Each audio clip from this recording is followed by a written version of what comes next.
The Wednesday week is sponsored by the Riverside Cafe, the perfect place for a pre-match pint. There's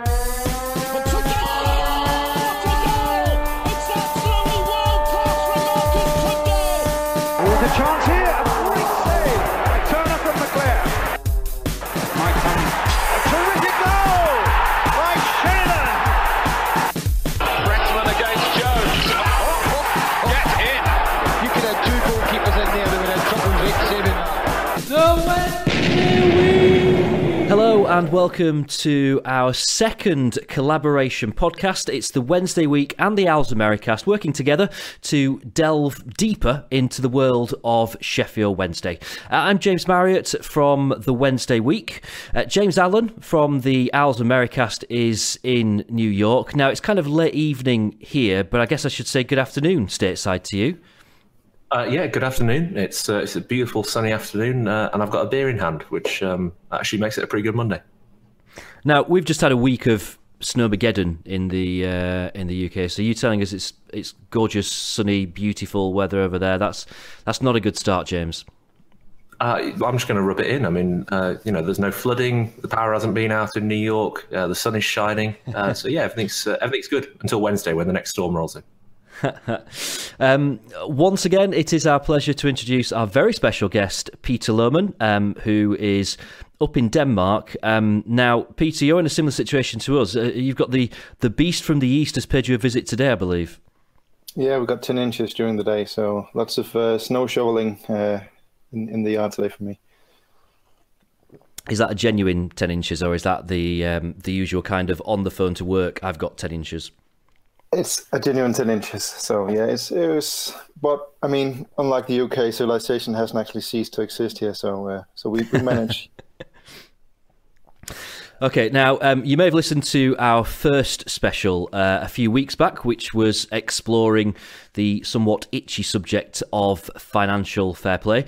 We're back together really to delve a bit further. As you know, the club's accounts were released last week, and they made for, shall we say, interesting reading. There was quite a lot to take in, so we're hoping over the next hour or so to make a bit of a dent into those figures to kind of see what they really mean, and in practical terms, where it leaves us and kind of what options we have now to move forward as a football club. We should kind of add the usual disclaimer at this point. None of us are kind of experts. We aren't accountants. I mean, to be fair, I can barely count. But, we've spent a fair bit of time looking into the figures, researching, kind of reading, talking, listening. Although, I mean, I say we. This basically is kind of your analysis, isn't it, Peter? Well, yeah, I've taken an interest in this subject mostly because I didn't understand it. And when I encounter things I don't understand, I usually try to get to a point where I at least understand them somewhat. And there are lots of really good people that you can follow on Twitter that know about football finance. So you can get up to speed quite quickly if you have a little bit of time set aside for it. And really, I think it's quite crucial as a Wednesday fan to understand how our finances are at the moment, because it's going to shape the future of the club in the next 2 or 3 seasons. Both on and off the pitch, so that's why I've been interested, and you could say it's a nice, or maybe not that nice, but it's a detour from having to watch us capitulate on the pitch as well. Nice distraction. Okay, so James, do you want to give us a bit of an outline of what we're going to kind of cover in this podcast? Sure. So I guess, I'm just going to repeat the disclaimer that you just made, James, which is that none of us are trained accountants. And actually a few people on Twitter have quite rightly, pulled us up and said, what qualifies you to talk about this? Well, mostly we're going to try and explain what we do know and what we can see based on the facts that have been confirmed by people who are more qualified than we are. And then we're going to indulge in a little bit of discussion about, what it may mean based on our perspective of what we know to date, what's been confirmed and what it may imply. But, it's a perspective, and people are welcome to offer a challenge, and we look forward to that. So we're going to kick off really by just walking through the 2016-17 accounts in fairly layman terms, in terms of what they told us, discuss what that confirmed about our previous analysis in terms of the FFP situation, and then probably dive into 2 or 3 scenarios as to what the path forward might look like for Wednesday. So that's basically the outline of where we're going to go. We're going to start with the numbers, talk about what it means, and then we'll wrap up with what we might expect in the summer. And just as one other disclaimer, the other piece of feedback we received after the first podcast was that there's a little bit too much chat about beards and beer. There's actually an allegation raised on Owls Talk that we may just be 3 bearded hipsters with hummus and sushi in their fridges. So I'm going to put another disclaimer up there, and I'm going to say, guilty as charged. I live just across the border from Brooklyn in New York City. I do have a beard. I have got quite a lot of hummus in my fridge. The only point that they clocked out on, I'm afraid, is I don't actually like sushi. So I'll raise a glass to all those Owls Talk listeners. But let's get on with the numbers and talk about what the accounts told us. Okay, so this really is where we bring in Peter to kind of give it. We've said that what we want to try and do tonight is keep this dead simple. There isn't anything particularly simple about accounts for any business, really, when you look at it on paper. So, Peter, what are the kind of the headline figures that we need to be looking at here? Well, obviously, it's the simple bit is taking money in and taking money out and subtracting the two. And we look at it that way, we're not doing too well. I mean, we lost £20 million in one season. And considering we have a turnover of 23 million, that's quite a sizable loss. So every time we earn a pound, we spend £2. So that's probably not sustainable in the long term unless Chancery keeps putting money into the business. And that's really the only reason we're still here, because we didn't have Chancery or another owner putting his own money in. Well, we would probably be out of business by now. So, Peter, it's probably worth at this point saying that the accounts we're talking about are for the 2016-17 season. So, to orientate ourselves to the football calendar, that means the season that finished last year, where we ultimately came up short in the semi-finals against Huddersfield, that penalty shootout at Hillsborough. So, over the course of that year, we lost 20 million. The drivers of that loss, really in simple terms, we earned a little bit more on the revenue side than we had the prior year. The year we made Wembley, I think revenue was up about 6%, but we spent a significant amount more than we had in the prior year. I think our operating costs were up a comparative 40%, so sort of tenfold increase over our revenue, which is driving that loss. And that £20 million loss compares to 9 million in the prior year. Is that correct? That's true, yeah. So a cumulative loss of approaching £29 million in 2 years. Now, this is where it becomes relevant to the FFP conversation. So perhaps you can refresh our memory just a little bit on how that compares to the FFP thresholds and the 3-year plan that we have to work to. Yeah, the FFP goes back the season in question, that's 16-17, and the 2 seasons before that, that's 15-16 and 14-15. So in that period, we're not really in trouble, because the 14-15 account showed a loss of 4 million. So if you add those losses together, they should be under the threshold of 39 million pounds, which is the allowed amount of loss you can have under FFP in a 3-year period. And we're not gonna have a problem with that with these accounts for 16-17. However, the interesting bit is the current season, 17-18. Because if you look at especially the recruitment side, we bought Jordan Rhodes in the 17-18 accounts. His transfer is going to figure, and his wages are going to figure there. And we also signed a player like George Boyd, who's probably going to be on quite a big wage package. So there's really no indication that we've reduced costs during 17-18. So. My best bet is that the loss for 17-18 is around the same as for 16-17. So if you add together the 20 million we lost in 16-17, and you add that to the 20 million we probably will lose this season, 17-18, you get to 40 million pounds, which is unsurprisingly more than the 39 million pounds we're allowed to have as a loss. And then you also have to add the 9 million pounds from 15-16, so you get to about 49 million pounds in total losses. Then there's just not to get too technical, but this is quite hard to avoid getting technical when it comes to this. I think the EFL has put the regulations for this on the website. And I think you can actually scroll the page quickly for about 30 seconds without reaching the bottom of it. So there are a lot of regulations and a lot of different terms and sub-conditions and what have you. So it is technical, but there are some things that we can spend money on, and we actually touched on this in the first FFP conversation we had in January. There are some things you can spend money on which won't count against UFFP losses. So if Chansiri had £100 million and he wanted to spend it on Sheffield Wednesday, he actually could do that without us getting into problems, because he could spend it on the youth academy, on the training ground, or ground improvements, our community program, and things that you could call club infrastructure.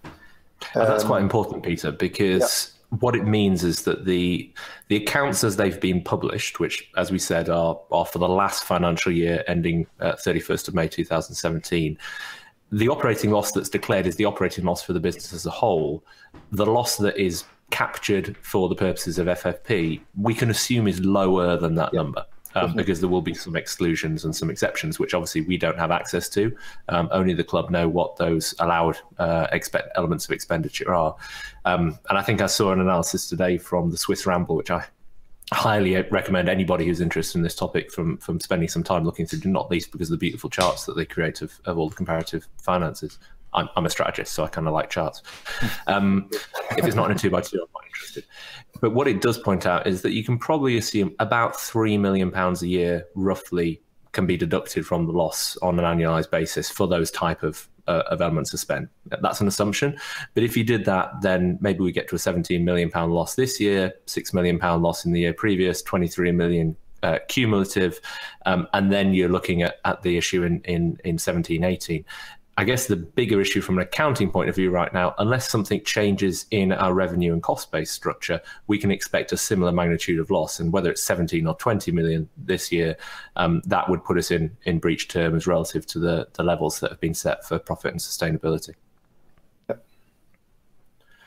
Which I guess brings us on to a question, which is, what's driving our cost base at the moment? So, right now we know it's primarily transfer fees and wages. And one of the questions that was raised about the accounts that were just published is, do they include the expenditure that we put in last summer for Jordan Rhodes, etc.? And I wonder if you can just kind of confirm that point, because you touched on it before and suggested that it wasn't included, but I know that's been a point of debate as people have tried to look at the notes and the details around the accounts. Yeah, we did loan him in the period that these accounts cover, 16-17, and it is customary for clubs to pay a loan fee, especially if it's a high-profile player like Jordan Rhodes. And obviously his wages will figure for that loan period, will figure in the 16-17 accounts. So there's a possibility that there's a fee for his loan period with us. We don't really know how the deal for him was structured, because it was it's quite uncommon to have a deal like that one, where you have a big transfer not going through before the summer, and then having half a year where he's on a loan deal instead. But it's the most likely scenario is that he was signed in the next financial year, 17-18, the current one. And as we mentioned the last time on the FFP podcast, accounting and accounting money is separate from real money, so to speak, because when you have an expense like a transfer fee on a player, you obviously pay the real money to the club right away. But when you put it into the accounts, you write it off or amortize it over the length of the player's contract. So the money we paid for Rhodes, which is also a point of debate, how much did we pay for him? It's never been confirmed officially, so it's basically guesswork. But anywhere between £6 and £10 million is what we paid for him, and if you have to deduct that over the period of his contract, so it's only part of his transfer fee that will figure in the accounts for 17-18, and then another part will figure in 18-19, and the final part will figure in the accounts for 19-20. But it's still a significant increase in our transfer spending for next season. The numbers I've done we'll probably be looking at having not a lower but a higher amount of transfer fees amortized in 17-18, probably to the tune of £10 million, where the current accounts that were published last week, it was something like £6.5 million, I think. So that alone will grow the expenses for next season, and it's decisions we've already made, it's signings we've already made. So there's not really anything we can do about it other than you could say sell the players. So let's just summarise that for a second. What we're basically saying is, to the best of our knowledge, we don't think that the recently published accounts include the first element of that amortised transfer fee for Rhodes. Oh. They will reflect any wages that we expended on him during the period. But because we haven't sold any players over the course of this season, or any notable high earners, we can assume that we're carrying pretty much all of the cost base that we had in the accounts just published, as well as an additional level of amortised transfer fees, which started to trigger over the last 12 months, and Rhodes would be the additional increment over that. So unless something fundamentally changes on the revenue side, we can expect a relatively similar, if not higher, level of loss this year. Which then brings us on to an obvious question, which is, when, if we were to make sales, or if we were to remove players with high wages from the cost base, when would those be recognised? Would they be recognised in the 2017-18 accounts, or would we not see the benefit of that until the 2018-19 season, depending on when the financial year falls? Well, the financial year finishes on May 31st, and the transfer window opens on June 1st. So if you look at it that way, it's clearly in the next financial year, so in 18-19. But there's actually a provision in the extremely long regulations on financial fair play and profit and sustainability from the EFL that says that if you're risking the breach of the 39 million threshold, then you can actually use some of the transfer fees received in the summer after the accounts to sort of tidy up the accounts and stay within the FFP limit of the 39 million. So there's actually a possibility to do that, but it doesn't look like that. The period ending ending this season in 2018, that the 3 years coming up to that we'll be in breach of FFP. We'll be probably just on the line of it. So it doesn't really make any sense to have any income figure in that period if we wanted to stay on site with the FFP regulations, because the bigger issue is actually not the end of this season, but it's the end of the next season, because then you'll have 16-17 with a £20 million loss, and then you'll have 18-19 with a 20 million, probably around a £20 million loss as well. So then you have a third season where you can actually not make a loss if you want to stay within FFP. So obviously, some of the players we have contracted you can sell, but there will also be players that we might struggle to sell or release without incurring some expenses. So the big issue is actually not this summer; it's probably next summer. Okay, so I mean, I guess that kind of addresses the question, which is that we know we're going to be, very close to the margin this season, but the real question is what we do next, which we're going to come on to in a second. I think it's probably worth just closing out on a couple of other quickfire questions on the accounts that I know have been raised. So you used a great example earlier on where you said, for every £1 we had coming in, 23 million pound total revenue, I think, for the period, we pretty much spent £2, so £20 million loss.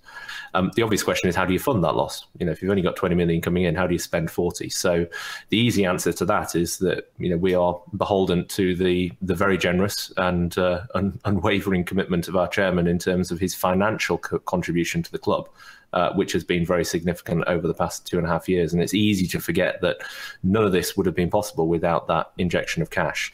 That has a consequence for the level of debt that we're carrying. And I know quite a few people have highlighted that the level of debt now on the balance sheet is actually equivalent, if not higher, to the period before Wednesday went very close to administration. Can you just explain a little bit about the debt that sits there and what that means in terms of whether the club is more at risk than we have been in the past? Well, as long as Sincere is prepared to pay, the debt doesn't really matter. I mean, Bolton have a debt of £200 million And I mean they have a lot lower revenue than we have, and they're not likely to be promoted to the Premier League anytime soon. But that debt just sits there and doesn't incur any interest from for the owner of the club, because he keeps funding them. So unless Chancery decides to sell the club and wants the loans paid back and wants a new owner to pay him for the shares he has in the club, there's not really any issue whether that is 38 million or whether it's 70 million or it's 200 million, as long as the chairman is prepared to keep funding the club and keep covering the losses. And I mean, Chancery, since including here the money he spent on taking over the club, he spent 63 million pounds on Sheffield Wednesday in less than 3 seasons. So it's not like he's not spent money.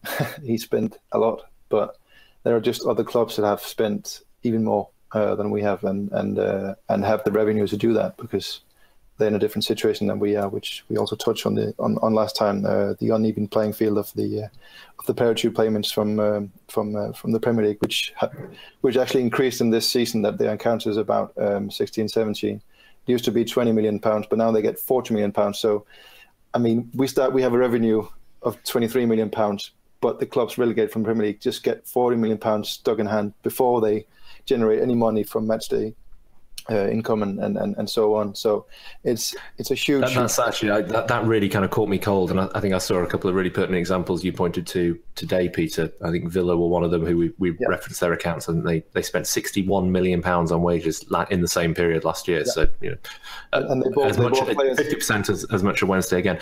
But what you're essentially saying is Wednesday could carry the cost base that we have. We could afford to play the players that we have, the wages that we do, if we had those £40 million a year parachute payments, which we simply don't have. And in fairness, what we've been doing is chasing the dream of obtaining them by getting into the Premier League and probably falling back out again. But just to kind of close out on the point in terms of debt, I think Mr. Chancery is also on record as saying that he would like to put more into the club. And it's the profit and sustainability regulations, the FFP regulations, that prevent him from doing so. So that should give fans, I think, some level of comfort about the debt that we are carrying, that it is with a single creditor.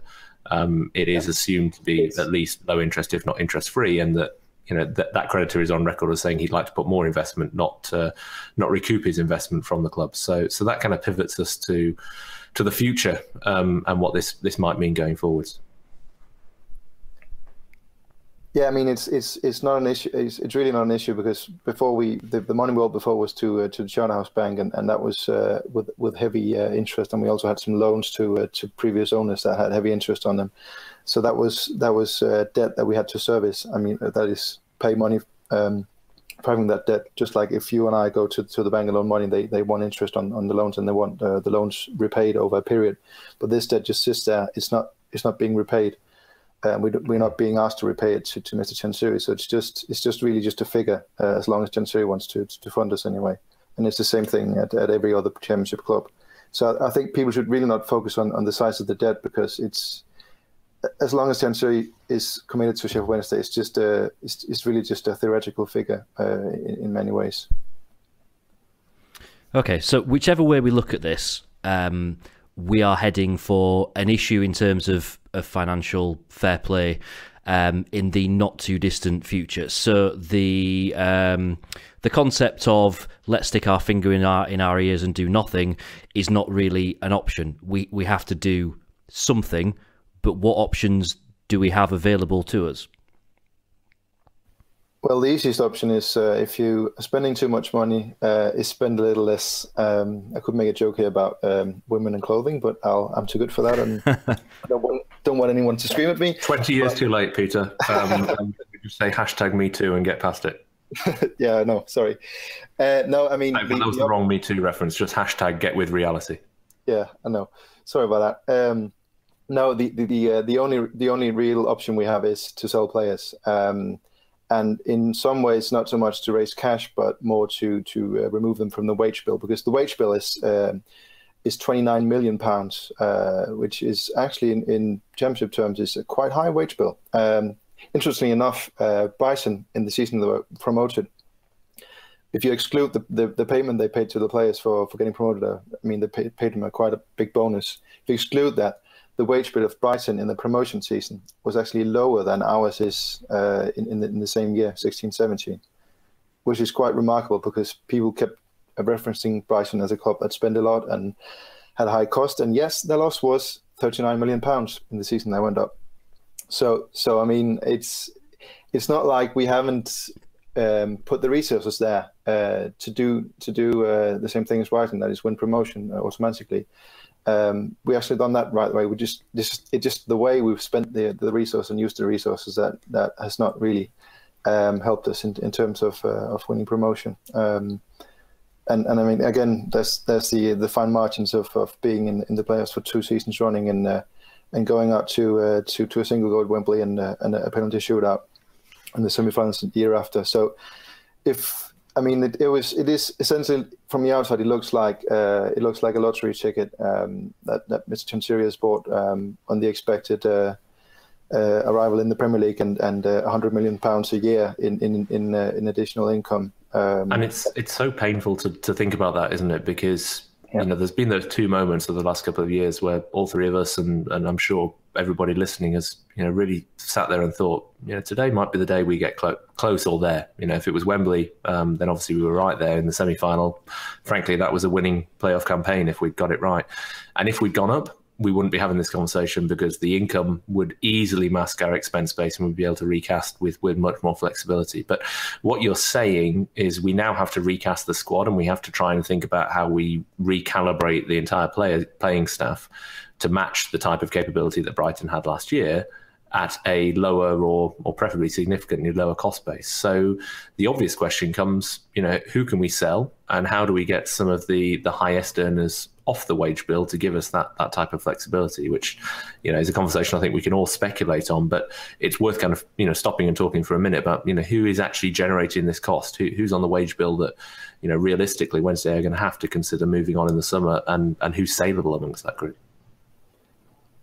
I mean, it's going to be guesswork really on the wages because obviously the club doesn't publicise the wages of the players. But I've done some estimations really, and a lot of people have reacted to them. So I've changed them along the way, and I got quite close to the figure for 16-17 that was then in the actual accounts. So I think it's in the ballpark anyway. The figures that I have.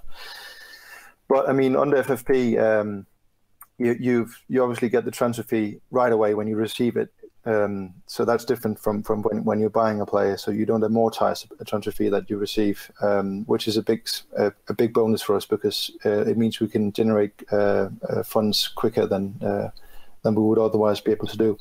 And then obviously you also save the wages of the players. And I mean we've made a habit of signing players from the Premier League into or close to the 30s with quite a few Premier League games to the name. So they're going to be on significant wages, and a lot of the players will be on more than £1 million a year in wages, and quite a bit over that.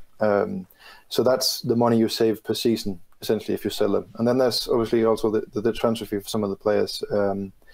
And I mean, there are 2 ways to approach this. One way is to sell some of the big name players or the star players, which will obviously generate a lot of cash. So you only have to sell maybe 1 or 2 of them, and then the problem goes away really.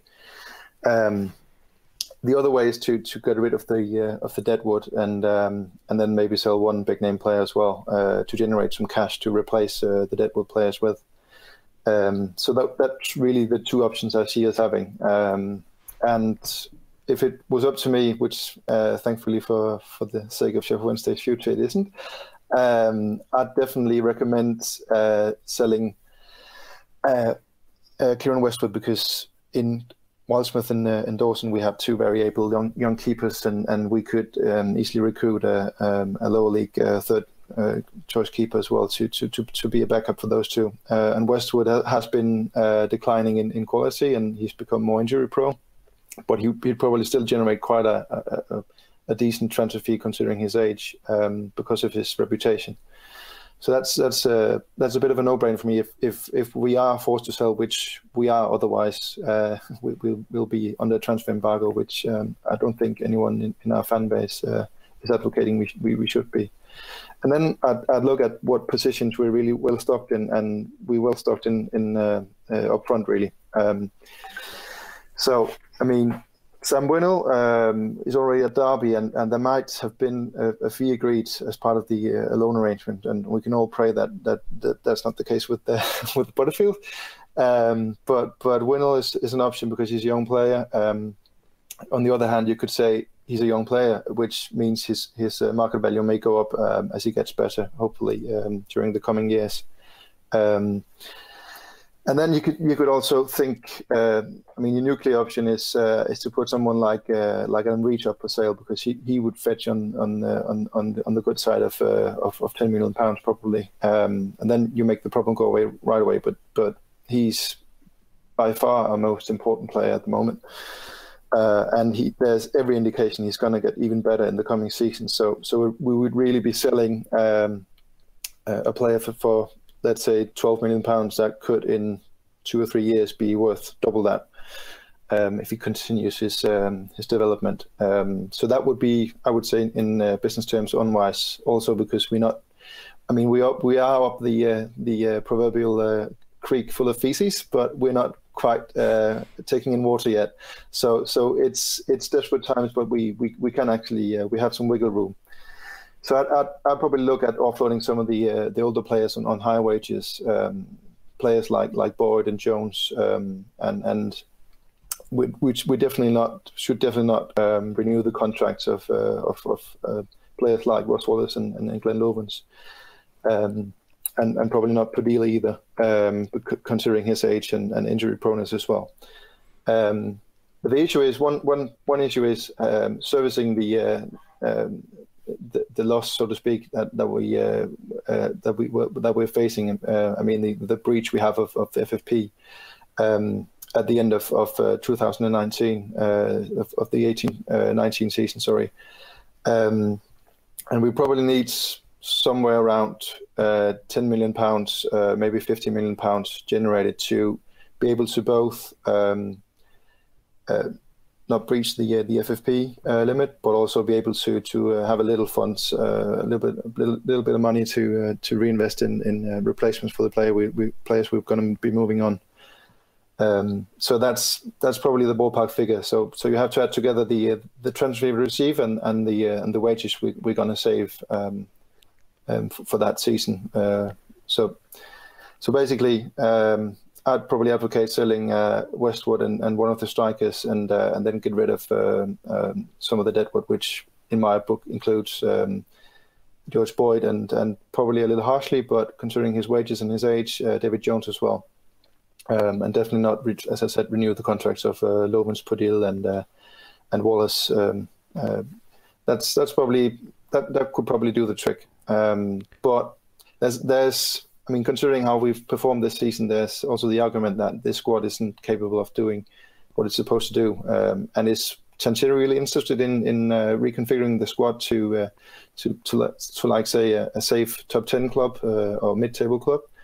I mean, he came to Wednesday wanting promotion within 2 seasons, so he'll be wanting a squad that can challenge for the playoffs at the very least next season. So that probably suggests we'll have to sell more players to get newer ones in of higher quality, because we're not going to be shopping in the fancy supermarkets with all the hummus and sushi on the shelves. We're going to be shopping in Aldi and similar establishments, maybe even Poundland in some cases, especially for the backup positions. I mean, it is quite kind of depressing, isn't it, to be going through actual players' names and who do we think we can sell, and this kind of if you've got to raise £10 million, it almost becomes a little bit like a board game where you're thinking, right, how do you raise that 10 million? It's kind of we were joking the other day in our WhatsApp group, weren't we, about kind of like a Monopoly analogy, but it is a little bit like looking at what cards you've got and how much you get for remortgaging this and how much you get for remortgaging that, and how to get this magic sort of figure that we think is the amount that we've got to raise. One player that I find quite interesting on this is Sam Winnall, because we bought Winnall for £500,000, which I don't know what kind of contract he's on, but certainly in terms of the accounts, that's a negligible sum of money. He's gone to Derby. He's done very well. Presumably, his value is quite a lot higher than what it was when we bought him. He could be quite a profitable player for us, assuming that he doesn't have a future with Sheffield Wednesday, which seems to be the case with the fact that he didn't play a lot when he first came in, and the first opportunity he was kind of shipped out anyway. So what role could the sale of Sam Winnall play in kind of balancing these books? It's funny actually, James, because we've been chatting about Sam Winnall a little bit on the Owls Americast the last couple of weeks, because you've got to assume that somebody at Hillsborough probably had a heart attack when the news came in that he'd done his ACL. He has to have been at least a good part of our get out of jail card in this scenario, because assuming that he scored, I don't know, 10, 15 goals for Derby this season, they got close to or to promotion, he was going to be a big saleable asset. Probably several £1 million of banked sale fees, which then offsets the balance. But of course, he's currently sat in a knee brace somewhere in Derby doing TV with Derby TV. So I guess that's a little bit more risky in terms of whether we'll realise that sale. But it does seem pretty obvious that he's not coming back to Wednesday, right? I mean, his behaviour. I think he's receiving his medical support down in Derby. He's tweeting his love and adoration of those fans. It seems hard to conceive of him coming back to Hillsborough in that logic. So I hope Peter's right, and that he's someone who we've either agreed a deal with Derby if they don't get promoted, or once he's rehabilitated, then he's definitely a saleable asset in the Championship. So he's one.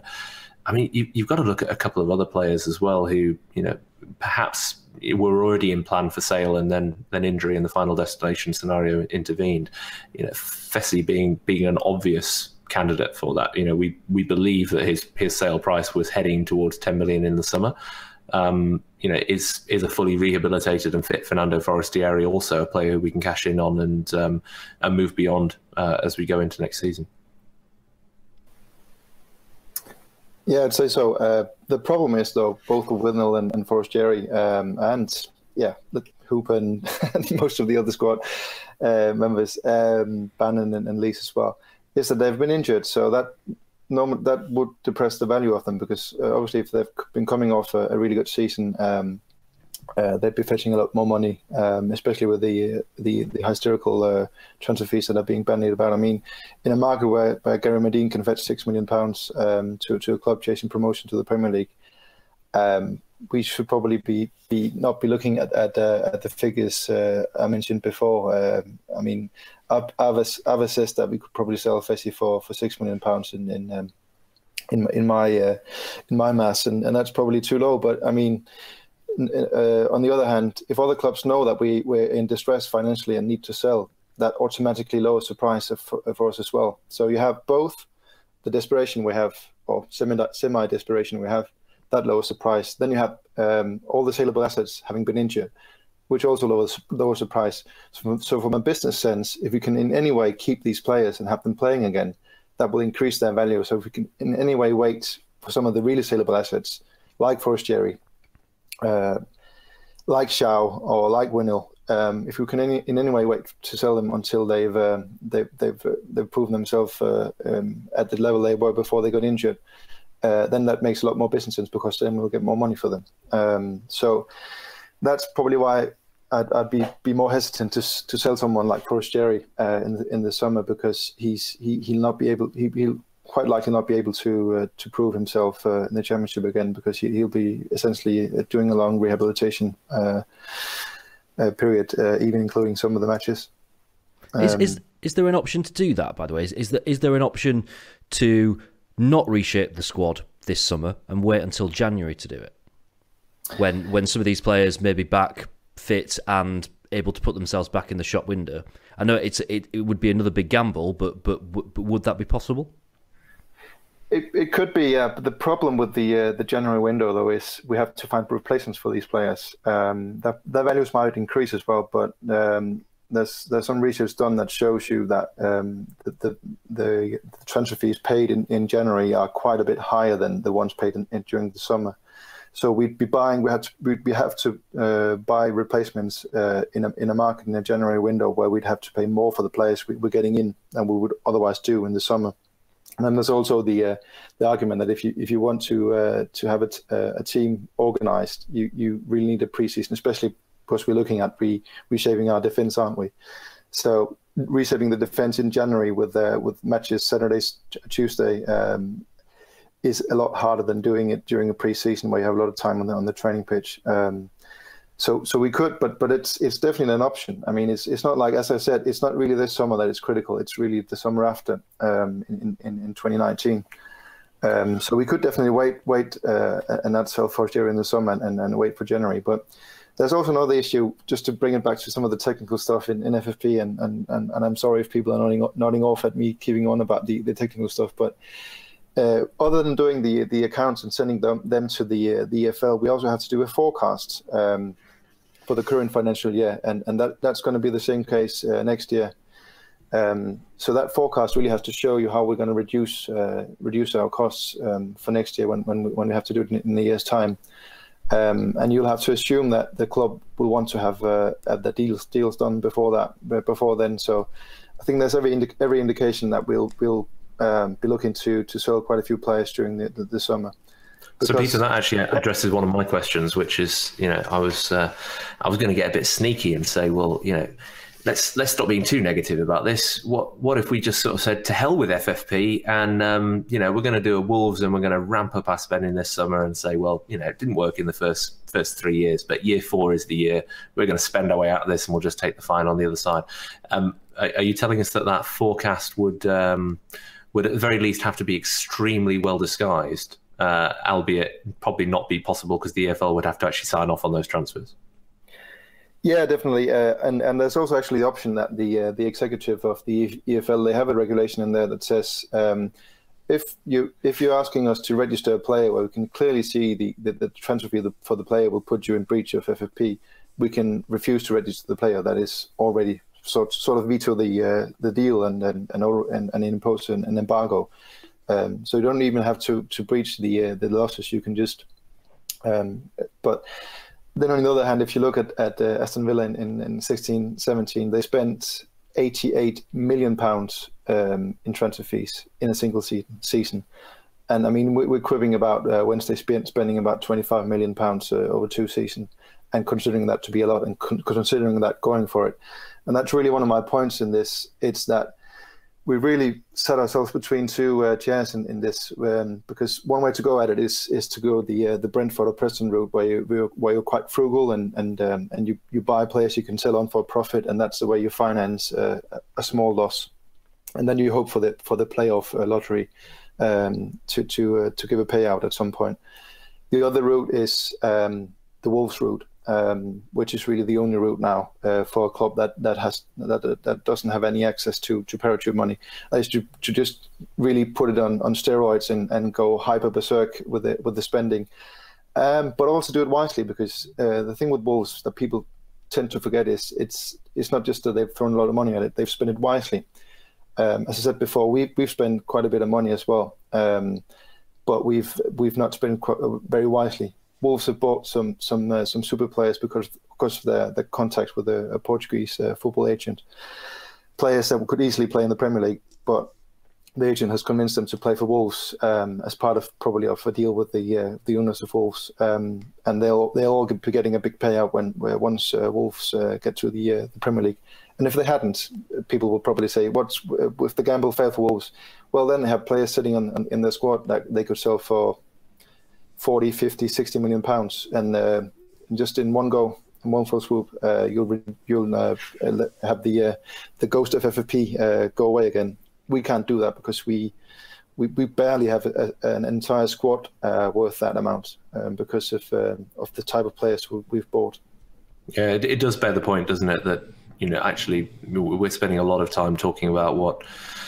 We say financial fair play. I know the official term now is profit and sustainability, I think, in terms of the latest series of regulations. But really, there's a case to be had about the fact that this is, frankly, anti-competitive. It's stacking the deck so significantly against those teams who haven't had the time in the Premiership to absorb those parachute payments and have the type of cost base that Aston Villa can afford to sustain. But that's probably a conversation, a movement, a protest for another day. So what we've essentially said is, there's a couple of scenarios here. There's one which is we're prudent. We recut our costs. We have to go through some sales in the summer. We try to protect the core of the squad, but we reshape the squad for another push, and we do that smartly and judiciously.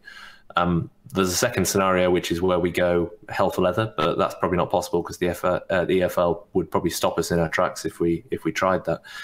I guess there's a third and probably more negative scenario, which is that they stop us before we even get into the reshaping exercise because they're concerned about the 17-18 accounts, but we've said that's a lower probability. I'm going to have to ask about a fourth scenario, which I don't think even 2 months ago we would have considered, but it at the moment is a 7-point possibility, which is what happens if Wednesday go down? What happens if we end up in League One with this cost base? Are there any allowances or alleviations on the FFP situation so that we could sustain it, or are we expected to follow the same rules? Yeah, it does feel like watching Ben Lewin's run for 25 yards to put in a sliding tackle. You know it's going to end badly, but you're hoping it's not going to happen and he's going to win the ball. That's the situation with the relegation now for me. It'll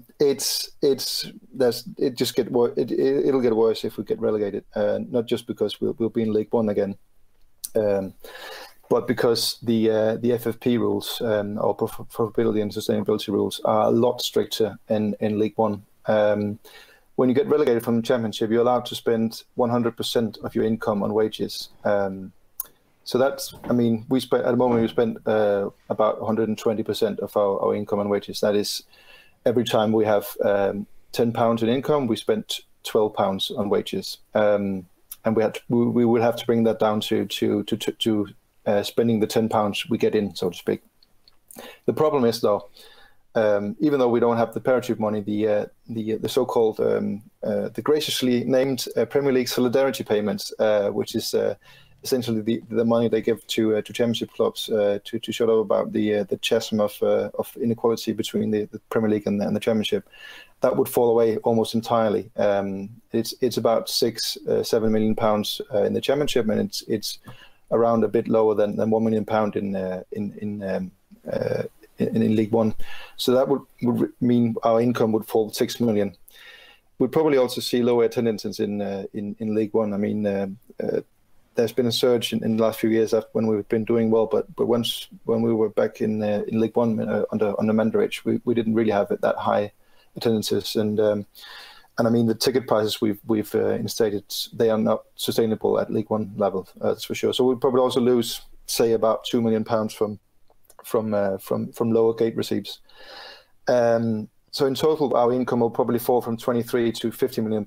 So that's really the income we can spend on wages, £15 million. As we mentioned earlier, the current wage bill is £29 million. So if we go down to League One, we'd have to essentially halve the wage bill. We have to get rid of wages to the tune of £14 million a year. So you're not just looking at trimming the edges of the squad and maybe sending a few players away and using the funds to get a few others in and refresh the squad. You're looking at wholesale squad change and getting rid of just about most of the first teamers because of the wages that are on. Okay, so James said earlier on that we couldn't just stick our fingers in our ears and pretend like this is happening, but I'm going to stick my fingers in my ears and pretend that you didn't just say all of what you just said, because that is not a scenario that I'm willing to see in reality. So let's just put a call out here to make sure that, for goodness sake, we don't get relegated. That was doomsday. Oh, felt like 2010 all over again. We just have to make sure that doesn't happen. I'm really a lot of fun at parties, you can imagine. Oh, goodness me. That really brought down my beautiful... And the sun's gone in New York as well. It's getting dark. So, James, I mean, I guess this is kind of a good point to kind of pivot the conversation, right? We've got a series of different ways forward, but it sounds like the much more preferable one is A, we survive, and B, we then go through a prudent kind of, restructuring exercise over the course of the summer. So, how do we find some positivity about the options for that and what next season looks like relative to this season? Well, I was thinking earlier about, kind of in the lead up to us recording this. Well, how can we pull some positives from it? Well, for me, it's what we're looking at doing here. What the option that we're looking at that seems to be the most favourable one is shipping out some of the squad and trying something a little bit different. Now, that's likely to mean that some of the younger players who are around the squad at the moment are going to get a bit more of a chance. And it could be that some of the younger players who are not around the squad at the moment will also, therefore, be kind of pushed up the pecking order and get a bit of a chance. And I think we've all thought at various points this season that it really is time for a big clear out and to move in a different direction. So, although it wouldn't necessarily be happening on our own terms, it's kind of forcing our hand, but it would be going down a different kind of route, really. And what I found quite interesting over the last few months, and particularly since we recorded our original FFP special a couple of months back, is that the club have signed up quite a few of our younger players who've recently moved from the academy into the first team fold up to new contracts. We know that there are certainly a couple of shall we say more higher profile younger players that they're trying to get signed up to new contracts.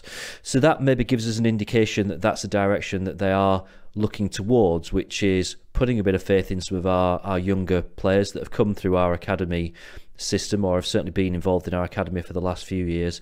And, you know, with that brings a degree of unpredictability, doesn't it? But it also brings a degree of excitement, because I think a lot of us would say that probably for the last 12 months now, that what we've been watching at Hillsborough has not been particularly exciting in terms of football. So that's my attempt to try and find a positive out of this, which is that by offloading some of the players who are maybe towards the latter end of their career and, you know, maybe did come here for one last sort of payday, it allows us to bring some younger players into the fold, and you know, that certainly at least gives us something to get a little bit excited about. Well, I feel a little bit more upbeat now. I mean, you know, just a little bit, tiny bit. I guess we need to kind of add some defensive steel to that flair in midfield with Sean Clare. But yeah, I could get on board with that strategy. And as you say, it maybe changes the calculus a little bit about, you know, Wednesday nights being optimistic about recasting a squad that did run close to 2 years. You know, maybe we made some errors of judgment in terms of how we loaded it up, but you know, we know where it's got us to, and we know we've got to make a change. So other teams have been there, done that, and you know, we've been discussing online Brighton, who, you know, went through a fairly turbulent time of their own after their first couple of seasons pushing for the Premier League, and had to recalibrate before they, you know, ultimately came back with the team that Peter was describing earlier on. So maybe we hang our hat on that positivity that the reshaping can be done, that we hang on to assets like Adam Reach and Gary Hooper. I mean, I know he's at the top end of the earnings scale, but a fit Gary Hooper for me would be a fulcrum of any team trying to get out of the Championship. So hopefully we can find some upside in that. Peter, can you find a positive future for us on that basis, or James and I getting a little bit too happy clappy here late on a Monday evening? Yeah, I'll try to be positive. I mean, this forces us to, as you said, I agree a lot with what you said, both of you. This forces us to change the strategy to something we should have been employing from the start, in my opinion, because it's quite clear that Chansiri has paid little attention to the infrastructure of the club, and he's just used every bit of cash he had to spend on players and getting in proven players from the Premier League, so to speak. Our training ground, Millwall Road. I mean, even in the late 90s, it was still it was already outdated, wasn't it? So we could definitely improve that. And I mean, if we're gonna move for younger players and improving them and having to sell them on, then that's definitely a thing to do. Our academy, improve that as well. Medical staff, improve that as well. Recruitment and scouting, improve that as well. I mean, some of the players we've signed have been less than fortunate, haven't they? Even during the first two seasons of Carvalhal's time with us. And the good thing is, all those expenses I just mentioned, they won't count against FFP. So if Chansiri is saying, I will have all this money and I want to spend it, then, well, in my world, I really don't get why he's not spending it on the infrastructure, because that's what we're gonna be living on in 5 years and 10 years time, because we're gonna have to get used to being able to develop our own players, which we're probably one of the worst teams to do that for a long time. And I mean, I like it that you said it's not a risk-free strategy to go for the youngsters, but I believe it's a strategy that most Wednesdayites can get behind.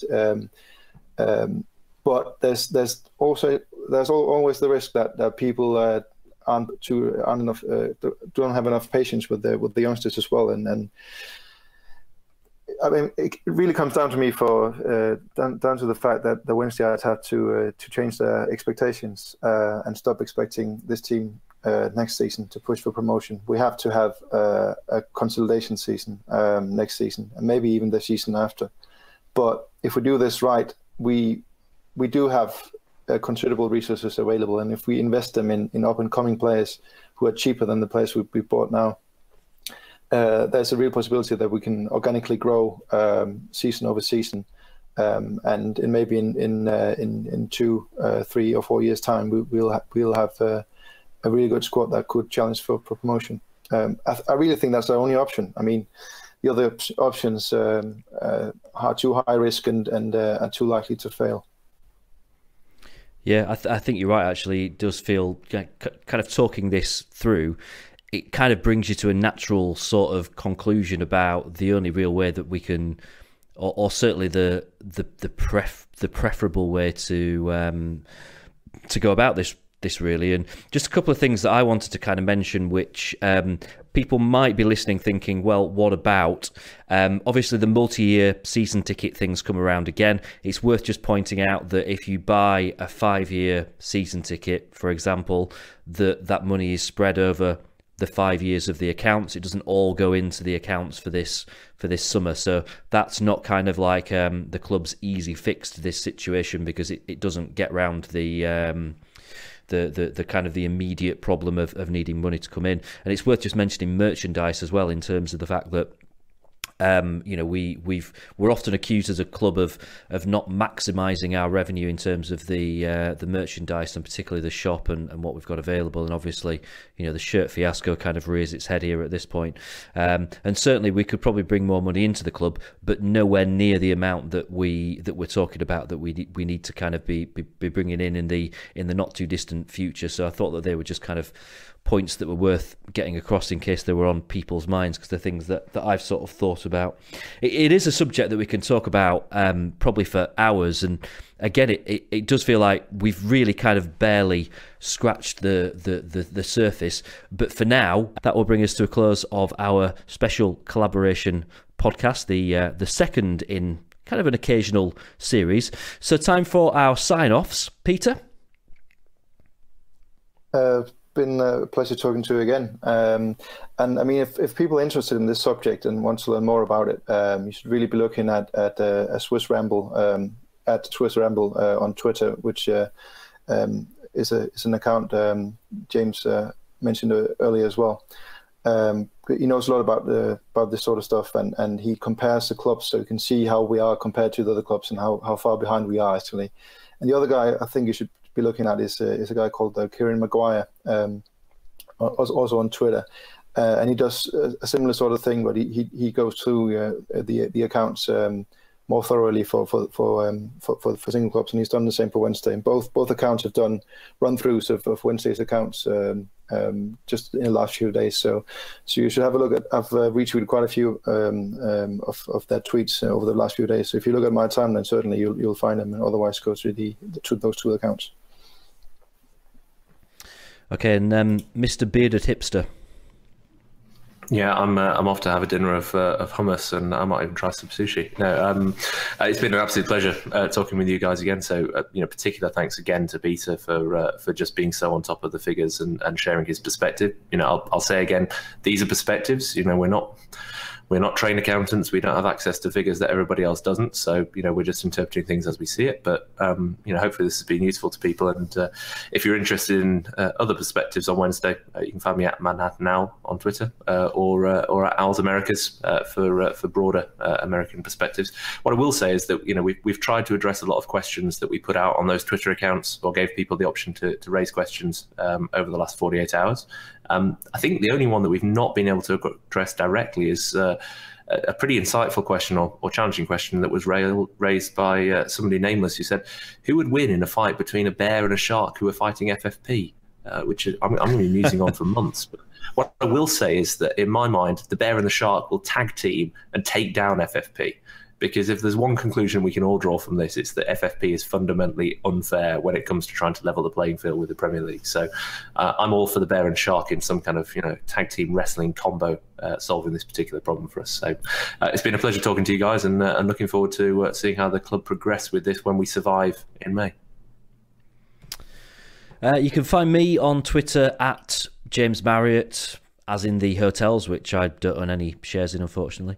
I'll be back on the Wednesday week later this week. You can find us on Twitter at TWWcast or at thewednesdayweek.co.uk. Thank you for your company. We'll be back with another special soon, but for now, up the Owls.